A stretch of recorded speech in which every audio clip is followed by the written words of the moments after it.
Good morning once again students. आप लोग आशा करते हैं कि आप लोग इक्विलिब्रियम जो जितना पढ़ा रिवाइज कर लिए होंगे। अगर नहीं किए हैं तो रिवाइज कर लीजिए दोबारा से, ठीक है, ताकि आप लोग को आगे समझने में आसानी हो। इक्विलिब्रियम, ठीक है, इक्विलिब्रियम जो हमारा वेरी वेरी इंपॉर्टेंट 8 से 9 नंबर का क्वेश्चन इससे आता है, ठीक है। एक न्यूमेरिकल भी आएगा, तो वो सब हम लोग देखेंगे आज। तो हम लोग फ्री इक्विलिब्रियम में हम लोग फ्री बॉडी डायग्राम का बेसिक आइडिया हम लोग लास्ट क्लास में लिए थे कि फ्री बॉडी डायग्राम क्या होता है। देखते हैं फ्री बॉडी डायग्राम क्या होता है।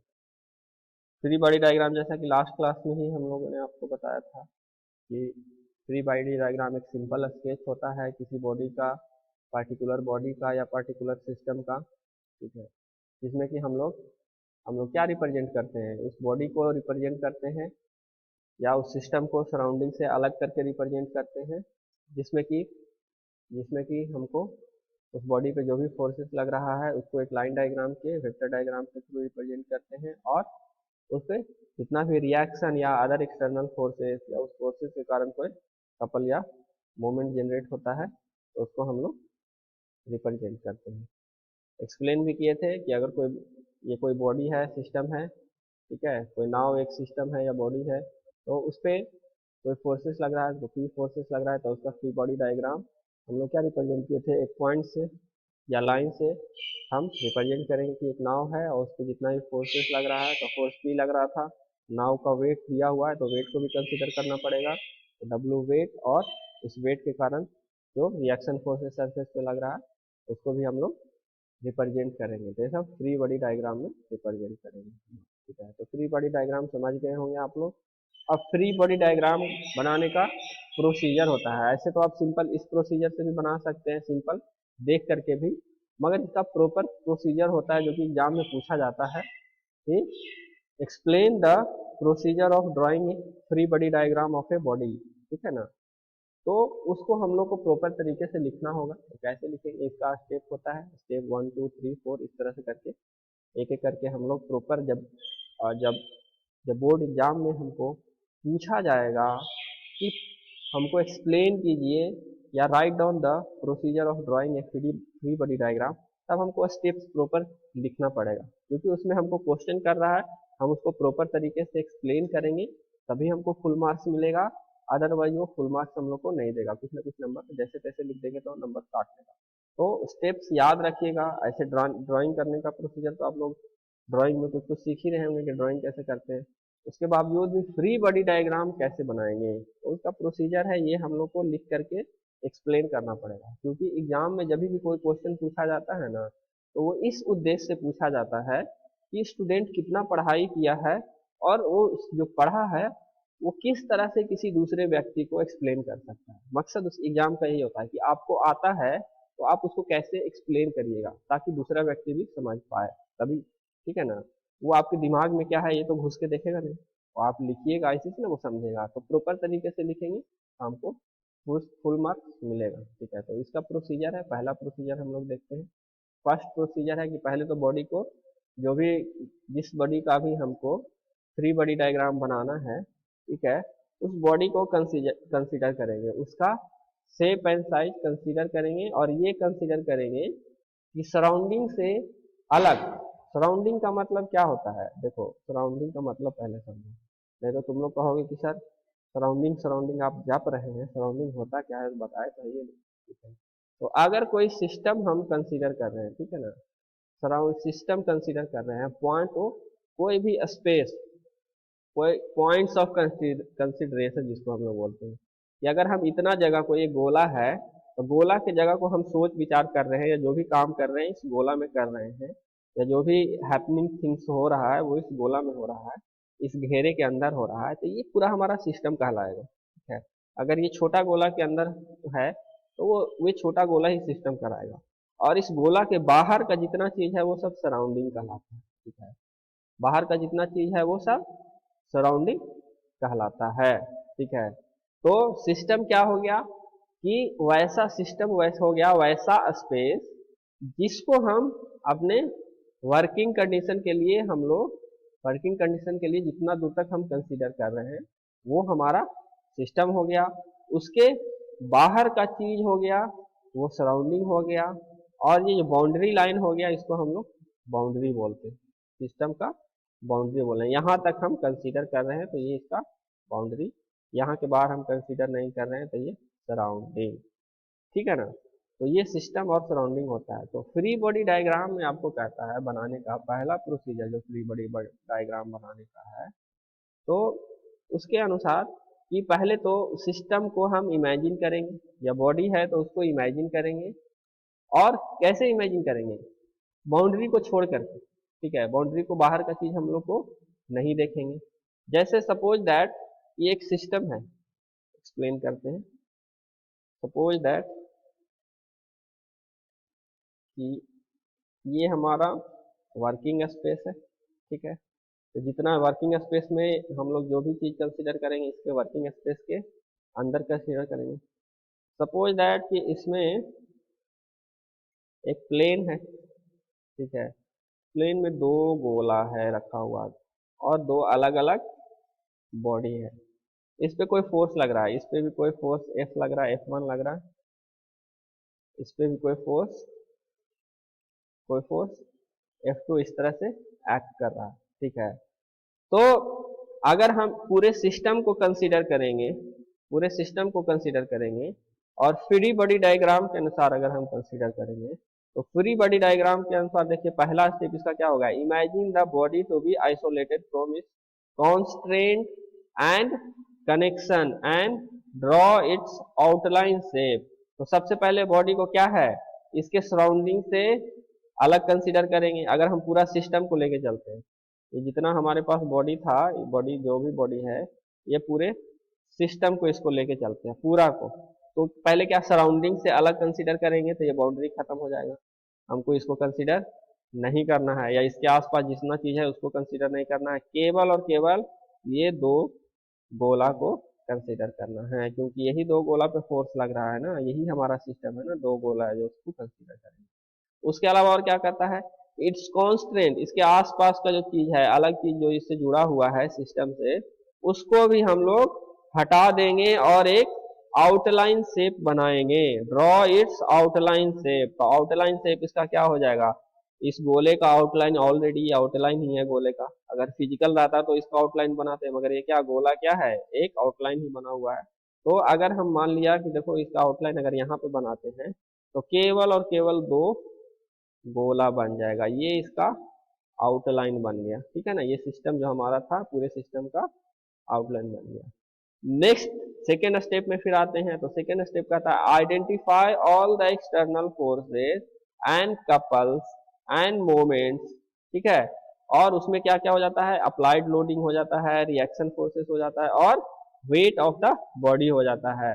जब आइडेंटिफाई करेंगे ऑल द एक्सटर्नल फोर्सेस और कपल को, तो इस तीन चीज को आइडेंटिफाई करने में क्या क्या चीज कंसीडर करेंगे हम लोग, अप्लाइड फोर्स, जो उस बॉडी पे कोई अगर फोर्सेस लग रहा है, एक्सटर्नल फोर्सेस लग रहा है उसको कंसीडर करेंगे, उस फोर्सेस के कारण अगर उस पर कोई रिएक्शन हो रहा है, या सेल्फ वेट है इसका कुछ, इसका मान लिया अगर W कुछ वेट है, W1 या W2 कुछ वेट है, तो उसको भी कंसीडर करेंगे, उसको भी कंसीडर करेंगे, ठीक है ना। तो इतना चीज को कंसीडर करेंगे, और इस पे जो अप्लाइड फोर्सेस जो हमको दो गो तीन को जो लगा, दो इसमें दो, इस केस में दो फोर्स हम लगाए हैं, इस दो फोर्स में जो अप्लाइड फोर्स लगा उसके कारण अगर मोमेंट जनरेट हो रहा है या कपल्स जनरेट हो रहा है तो उसको भी हम कंसीडर करेंगे, ठीक है ना, उसको भी हम लोग कंसीडर करेंगे। तो देखिए इस पे मोमेंट लग रहा है, मोमेंट तो नहीं लग रहा, तो सबसे प्रोसीजर अब लोड से ही जाते हैं। तो लोड कौन कौन सा लग रहा है, F1 फोर्स लग रहा है और F2 फोर्स लग रहा है, तो बस सेम टू सेम इस पे F1 और F2 का ड्राइंग बना देंगे, फोर्स लग रहा है आपका क्या, F2, उसी तरह से यहाँ पे फोर्स क्या लग रहा है आपका, F1 बना देंगे। हम लोग इसमें क्या कर रहे हैं, प्रोसीजर भी देख रहे हैं इसका और ड्राइंग भी साथ साथ बनाते चल रहे हैं। थर्ड में देखते हैं, थर्ड में देखते हैं, थर्ड आपका क्या कहता है, थर्ड पॉइंट, तो third point indicate the dimension of the body necessary for computing moments of forces. अब बोल रहा है अगर इसका कोई डायमेंशन दिया हुआ है या डायमेंशन मेंशन है तो वो हम इसको मेंशन करेंगे। अगर डायमेंशन नहीं दिया हुआ है तो अपने मन से मानेंगे। तो क्या मानेंगे, जैसे ये सर्कुलर शेप है तो इसका कोई रेडियस होगा, तो आर रेडियस मान लेते हैं, ठीक है। इसका भी कोई ये सर्कुलर है तो इसका भी कोई रेडियस होगा, तो इसको R2 मान लेते हैं और इसको R1 कर देते हैं। तो इस तरह से डायमेंशन को हम लोग सिंबल से रिप्रेजेंट करेंगे। अगर एक्चुअल डायमेंशन दिया हुआ रहता तो जितना दिया हुआ रहता डायमेंशन वो लिखते, अगर नहीं दिया हुआ है डायमेंशन तो उसके डायमेंशन को सिंबल से, तो रेडियस को जनरली आर से रिप्रेजेंट करते हैं, तो R1 और R2 से रिप्रेजेंट किए, ठीक है। उसके अलावा देखो, उसके अलावा देखो, ये देखो हल्का इंक्लाइंड है, ठीक है ना, ये हल्का इंक्लाइंड है, तो इस दोनों के बीच में कुछ गैप होगा, दोनों वस्तु कुछ डिस्टेंस से दूर है, तो उसको भी मेंशन करेंगे, ठीक है। यहाँ से परपेंडिकुलर सरफेस पे डालेंगे, यहाँ से परपेंडिकुलर सरफेस पे डालेंगे, दोनों के बीच का डिस्टेंस को हम मेंशन करेंगे। सपोज दैट डिस्टेंस को हम x से मेंशन किए। फिर ये बड़ी डायग्राम में सब क्या, ये सब करना पड़ता है, सब कंप्यूट हम लोग को करने के लिए ये सब दिखाना, शो करना पड़ता है, तो ये कंप्यूट करेंगे। इतना चीज हो गया। देखो अब इस फोर्सेस के कारण कोई मोमेंट जनरेट हो रहा है, एक एक करके देखते हैं। कोई कपल्स जनरेट कर हो रहा है, एक एक करके देखते हैं। अगर होगा तो उसको भी हम लोग को मेंशन करना पड़ेगा, या तो कंप्यूट करके, और अगर कंप्यूट करके नहीं होता है तो बाई सिंबल से। तो मोमेंट के लिए हम लोग क्या सिंबल यूज करते हैं, एम सिंबल यूज करते हैं, और ये वाला ऐसे डायरेक्शन के लिए उसको क्लॉकवाइज या एंटी क्लॉकवाइज डायरेक्शन में हम लोग रिप्रेजेंट करते हैं। तो ये भी हम लोग को फ्री बॉडी डायग्राम में करना पड़ेगा बाई प्रोसीजर के अनुसार, ठीक है ना। तो इतना चीज हम लोग कर लेंगे तो फ्री बॉडी डायग्राम हमको ऑलमोस्ट कंप्लीट हो गया, बन गया, ठीक है ना। अगर इसमें फिर रिवाइज कर लेंगे, कुछ छूट तो नहीं रहा है, कोई फोर्सेस छूट तो नहीं गया, तो क्या है यहाँ पे देखिए, कुछ छूटा है, कुछ छूटा है इसमें जो हम डायग्राम बनाए हैं, इसमें फ्री बॉडी डायग्राम जो इसका इसका फ्री बॉडी डायग्राम हम बनाए हैं इस सिस्टम का, इसमें कुछ छूट रहा है, आप लोग देखिए तो क्या छूट रहा है। देखो इसमें वेट मेंशन किए हैं, दोनों का वेट मेंशन किए हैं, तो मेंशन अगर है वेट तो वो फ्री बॉडी डायग्राम में भी मेंशन करना पड़ेगा। तो वेट हमेशा क्या लगता है, डाउनवर्ड लगता है, वेट हमेशा क्या लगता है, डाउनवर्ड लगता है, वर्टिकली डाउनवर्ड। तो वेट इसका क्या, हाँ, अगर गोला है तो गोला के सेंटर पे एक्ट करेगा, तो वेट यहाँ से रिप्रेजेंट कर देंगे वर्टिकली डाउनवर्ड, ये W1, और इसका वेट भी W2 वर्टिकली डाउनवर्ड रिप्रेजेंट करेंगे। उसके बाद और क्या इसमें छूट रहा है, अब वेट है ये सरफेस पे है, तो सरफेस पे इसका कुछ ना कुछ हिस्सा तो आएगा ना, भले ही ये इंक्लाइंड सरफेस हो, तो ये वेट ये गोला का वेट जो है इस सरफेस पे ही आएगा ना, और इस गोला का वेट क्या है, इस सरफेस पे आएगा, यहाँ पे आएगा, जहाँ पे कांटेक्ट होगा इस गोला का सरफेस से वहीं पे वेट का कुछ ना कुछ हिस्सा तो आएगा, कुछ ना कुछ कंपोनेंट तो आएगा ना, तो उसका रिएक्शन फोर्स जनरेट होगा। जैसे अगर ये हॉरिजॉन्टल सरफेस था, जो कि आपको हम जब एक्सप्लेन कर रहे थे फ्री बॉडी डायग्राम नाव का लास्ट केस में, तो हॉरिजॉन्टल सरफेस पे जब नाव खड़ा था, इसका वेट था, तो वेट डाउनवर्ड लिए थे, तो इसका हॉरिजॉन्टल सरफेस के परपेंडिकुलर रिएक्शन फोर्स एन लिए थे, ठीक है, रिएक्शन फोर्स एन लिए थे। तो उसी तरह से ये सरफेस पे टच कर रहा है, इसका कुछ वेट है, इस पे फोर्स वगैरह लग रहा है, तो इसमें रिएक्शन जनरेट होगा सरफेस पे, तो वो भी रिप्रेजेंट करना होगा हम लोग को, रिएक्शन फोर्स, ठीक है। तो सरफेस पे रिएक्शन फोर्स जब भी लगेगा तो जो भी सरफेस है उस सरफेस का परपेंडिकुलर लगता है। रिएक्शन फोर्स अगर किसी सरफेस पे लग रहा है तो जिस सरफेस पे वो लग रहा है उसके परपेंडिकुलर में रिएक्शन फोर्स होता है। तो सरफेस इंक्लाइंड है तो इंक्लाइंड पे एक परपेंडिकुलर डालेंगे, और जिस डायरेक्शन में फोर्स एक्ट करता है उसके अपोजिट डायरेक्शन में रिएक्शन लगता है, तो उस सरफेस के अपोजिट डायरेक्शन में रिएक्शन फोर्स R2 और रिएक्शन फोर्स R1 बना देंगे, ठीक है ना। ये अब जा करके हमारा फ्री बॉडी डायग्राम इस सिस्टम का कंप्लीट हुआ। तो प्रोसीजर एक बार आप लोग फिर से ध्यान रखिए, प्रोसीजर आप लोग को याद रखना है। तो प्रोसीजर में क्या तीन तीन स्टेप है आपका। पहला स्टेप क्या है, तो पहला स्टेप है हमारा इमेजिन, बॉडी को इमेजिन करेंगे कैसे, isolated from isolated from constant other thing है। कॉन्स्टेंट का मतलब होता है अदर थिंग, जो कि जिसको बॉडी से कुछ लेना देना नहीं है, ठीक है ना। जैसे कि ये आपका प्लेन एक्स वाई, तो एक्स वाई को बॉडी से कोई लेना देना नहीं है, बस हम जानते हैं कि वो एक्स वाई प्लेन में है, तो एक्स वाई को हटा दिए, ठीक है। अगर यहाँ पे कोई वॉल रहता, कोई दीवार रहता, ठीक है ना, तो दीवार को भी हटा देते, क्योंकि हम ये सिस्टम को ये सिस्टम को हम लोग इस सिस्टम का फ्री बॉडी डायग्राम बना रहे हैं, गोला का। ये दोनों गोला एक दूसरे के साथ सिस्टम से अटैच है, तो इस गोला का फ्री बॉडी डायग्राम बना रहे हैं, तो वॉल वगैरह को हम लोग हटा देते हैं, ठीक है ना। केवल वॉल पे जहां जहां पे टच कर रहा है वहां पे रिएक्शन फोर्स लगाते। तो देखो एक चीज हम लोग और भूल गए, देखो ये गोला टच कर रहा था ये वर्टिकल सरफेस से भी यहाँ पे, तो यहाँ पे भी कुछ ना कुछ रिएक्शन सरफेस रिएक्शन होगा, तो उसको हम लोग भूल गए थे। देखो यहाँ पे भी रिएक्शन से बनेगा, यहाँ पे एक लाइन ड्रॉ करेंगे दीवार की जगह पे, ठीक है ना। और रिएक्शन सरफेस क्या, अगर इस ओर फोर्स लग रहा है, इस ओर इसको ढकेलेगा ना, ये F1 और F2 फोर्सेस लग रहा है, चाहे सेल्फ वेट के कारण इंक्लाइंड है, ये इस डायरेक्शन में आने का कोशिश करेगा, तो गोला से फोर्स किस डायरेक्शन में, इस डायरेक्शन में लगेगा, तो इस सरफेस पे रिएक्शन क्या है, इसके अपोजिट डायरेक्शन में आपको रिएक्शन लगेगा। तो R3 इस तरह से करके रिएक्शन एक ही छूट गया था, तो ये रिएक्शन को भी हम लोग मेंशन करना पड़ेगा। स्टेप्स एक बार आप लोग और देख लीजिए फ्री बॉडी डायग्राम का, क्योंकि ये बार बार पूछा जाता है। इवन एग्जाम्पल दे देगा, कोई सिस्टम दे देगा, बोलेगा कि इसका फ्री बॉडी डायग्राम बना के बताइए, इस तरह भी क्वेश्चन करता है, ठीक है। जैसे हम ये सिस्टम का फ्री बॉडी डायग्राम बनाए ना, इस सिस्टम का फ्री बॉडी डायग्राम, उसी तरह से आपको एग्जाम में क्वेश्चन दे सकता है कि एक सिस्टम का डायग्राम दे देगा, बोलेगा इसका फ्री बॉडी डायग्राम आप हमको बनाइए या एक्सप्लेन कीजिए इसका फ्री बॉडी डायग्राम कैसा होगा। तो ये स्टेप 1 में हम लोग अगर प्रोसीजर हमको राइट डाउन करने के लिए बोलेगा या एक्सप्लेन करने के लिए बोलेगा, तो तीनों स्टेप हमको लिखना पड़ेगा। Imagine the body isolated from it's constant connections and draw its outline. फिर सेकेंड स्टेप भी हम लोग को लिखना पड़ेगा, सेकेंड स्टेप देकर के identify the all the forces and movement or reaction forces on the body. A third aspect indicate the dimension of the body necessary for computing moments of the forces। तो इतना हम लोग को लिखना पड़ेगा, तो फ्री बॉडी डायग्राम हमारा complete होगा। आगे एग्जाम्पल देखिए उसी तरह से दिया हुआ है, जिस तरह वाला एग्जाम्पल लिए थे उसी तरह वाला एग्जाम्पल यहाँ पे भी एक्सप्लेन किए हैं। देखिए ये पूरा सिस्टम है, और इस सिस्टम में देखो नीचे वाला गोला का केवल और केवल सिंगल बॉडी का फ्री बॉडी डायग्राम बनाया है, ठीक है ना। तो पूरे सिस्टम का भी हम फ्री बॉडी डायग्राम बना सकते हैं, और एक सिस्टम का एक पार्टिकुलर सिंगल बॉडी का भी इसमें। नेक्स्ट स्लाइड में देखो ये इसका भी फ्री बॉडी डायग्राम आपको मिलेगा, पूरे सिस्टम का फ्री बॉडी डायग्राम मिलेगा। देखो ये जो है ना, ये आपका पूरा लाइन जो दिखा रहा है पूरे सिस्टम का फ्री बॉडी डायग्राम है, ये पूरे सिस्टम का फ्री बॉडी डायग्राम है।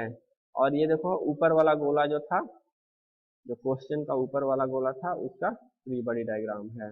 तो अगर हमको लॉन्ग में क्वेश्चन पूछ दिया, इस तरह का क्वेश्चन लॉन्ग में दे दिया कि फ्री बॉडी डायग्राम बताइए इसका क्या होता है, तो हम लोग को पूरा ये बनाना पड़ेगा, तीनों डायग्राम बनाना पड़ेगा। ये डायग्राम भी एक एक करके अलग अलग बॉडी का, और उसके बाद पूरे सिस्टम का, ठीक है ना। तीनों डायग्राम बना देंगे तो हमको जो भी 4 नंबर का क्वेश्चन अगर दिया है तो 4 नंबर हमको मिल जाएगा।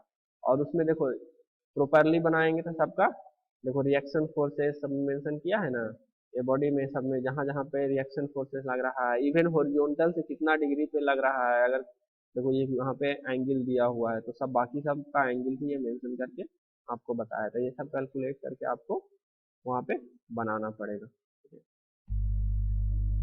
नेक्स्ट हम लोग आते हैं methods for the equilibrium of coplanar forces. Coplanar forces जब इक्विलिब्रियम में होगा, तो कैलकुलेट करने के लिए इक्विलिब्रियम को हम लोग इक्विलिब्रियम में है वो वस्तु, उसके आधार पे न्यूमेरिकल प्रॉब्लम हम लोग को होगा। तो दो तरीके से हम लोग सॉल्व करेंगे, एक एनालिटिकल मेथड है और दूसरा ग्राफिकल मेथड है। तो इस मेथड से हम लोग इक्विलिब्रियम का जो न्यूमेरिकल होगा उसको हम लोग प्रोसीड कर सकते हैं। तो ये हम लोग देखेंगे नेक्स्ट क्लास में, method for the equilibrium of coplanar forces. पहला क्लास में हम लोग पिछले क्लास में हम लोगों ने क्या देखा, जो अभी पढ़ रहे थे इसमें, कि फ्री बॉडी डायग्राम क्या क्या होता है। फ्री बॉडी डायग्राम क्या होता है ये बहुत इंपॉर्टेंट है, एक क्वेश्चन तो इससे आएगा ही आएगा, या तो 2 नंबर का और कभी कभी 4 नंबर का, ठीक है ना, पूछता ही पूछता है। तो ये आप लोग बढ़िया से पढ़ लेंगे, रिवाइज कर लेंगे। इसीलिए इस वीडियो को छोटा रख रहे हैं कि आप लोग रिवाइज इसको करो। अगर कोई दिक्कत है तो फिर से वीडियो देखो, ठीक है ना। और फ्री बॉडी डायग्राम जो भी आपके आसपास या न्यूमेरिकल प्रॉब्लम रहता है उस सबका फ्री बॉडी डायग्राम बनाने का आप लोग कोशिश करो, ठीक है ना। तो फ्री बॉडी डायग्राम आप लोग बनाइए, समझिए इसको, और उसके बाद हम लोग उसके बाद हम लोग method for the equilibrium of coplanar forces में चलेंगे। कोप्लेनर फोर्सेज के लिए जो इक्विलिब्रियम का कंडीशन है वो अप्लाई करेंगे, ठीक है ना। और उसको अप्लाई करके कुछ न्यूमेरिकल प्रॉब्लम्स रहेगा वो हम लोग सॉल्व करेंगे। तो ये नेक्स्ट क्लास में हम लोग देखेंगे, ठीक है। नेक्स्ट क्लास में हम आपसे मिलते हैं। ये वीडियो को यहीं स्टॉप कर रहे हैं, तब तक आप लोग रिवाइज करिए जितना पढ़ाए हैं उसको रिवाइज करिए, नोट्स बनाइए, ठीक है ना। नोट्स तो एकदम बनाना ही बनाना है, नोट्स बनाइए, रिवाइज कीजिए। न्यूमेरिकल प्रॉब्लम है उसका प्रैक्टिस करिए, क्योंकि मैकेनिक्स एक ऐसा सब्जेक्ट है जिसमें इसमें थ्योरी भी पूछता है, न्यूमेरिकल भी पूछता है, किसी किसी कंडीशन में थ्योरम एक दो है वो भी पूछता है। जैसे आप जाइएगा अभी तो आप थ्योरम में आपको वेरिएंस थ्योरम आया है, पैरेललोग्राम लॉ आया है, आपका फिर पॉलीगॉन लॉ आया है, यही सब न्यूमेरिकल है। नेक्स्ट हम लोग लैमिस थ्योरम जैसे यहाँ पे है तो अगला क्लास में लैमिस थ्योरम भी देखेंगे। तो ये सब भी प्रूफ करने के लिए पूछ देता है, या सिंपली स्टेटमेंट्स लिखने के लिए बोल देता है। पूछ देगा व्हाट इज लैमिस थ्योरम तो स्टेटमेंट लिख देंगे, उसका जो उसमें जो फॉर्मूला आएगा वो लिख देंगे। अगर कहेगा प्रूफ करने के लिए तो प्रूफ करना पड़ेगा, ठीक है ना। तो ये सब हम लोग नेक्स्ट क्लास में देखेंगे। और रिवीजन तो मस्त है आप लोग का, क्योंकि इसमें थोड़ा सा टेक्निकल सब्जेक्ट आपका हो जाता है, बहुत वास्ट हो जाता है इसमें, ठीक है ना। तो जब तक इसमें मेहनत नहीं करिएगा थोड़ा सा प्रॉब्लम आपको होगा ही। अगर हल्का सा भी मेहनत कीजिएगा, रिवीजन करते रहिएगा तो आपको कोई दिक्कत नहीं होगा। आप लोग रिवीजन नहीं करते हैं इसीलिए थोड़ा समझने में आप लोगों को दिक्कत होता है। देखो टेक्निकल सब्जेक्ट है तो एक बार में तो थोड़ा समझने में दिक्कत होगा, मगर उसी चीज़ को अगर आप बार बार देखते हैं, रिवाइज करते हैं, तो आपको अलग अलग आइडियाज मिलते हैं। एक बार में समझ में नहीं आया, दूसरे बार में समझने का कोशिश किए समझ में आ जाता है, दो बार में नहीं आया तीसरे बार में समझने का कोशिश किए आ जाता है, ठीक है ना। प्रैक्टिस में क्या होता है, आप लोग न्यूमेरिकल प्रॉब्लम में बहुत गलती होता है, तो न्यूमेरिकल प्रॉब्लम में गलती होता है तो वो तो प्रैक्टिस से ही सुधारा जाता है। एक बार बनाए न्यूमेरिकल गलती हुआ, कहाँ पे गलती हुआ उसको खोजने का कोशिश किए, यहाँ पे मिस कर रहे हैं, यहाँ पे हमसे गलती हो रहा है, कैलकुलेशन में मिस्टेक हो रहा है। तो ये जब बनाइएगा प्रैक्टिस कीजिएगा खुद से तभी पता लगेगा, नहीं प्रैक्टिस कीजिएगा तो पता लगेगा नहीं, ठीक है ना। तो आप लोग जितना भी पढ़ाए हैं बीच बीच में सबका प्रैक्टिस करते रहिए। नेक्स्ट वीडियो में मिलते हैं, ठीक है ना।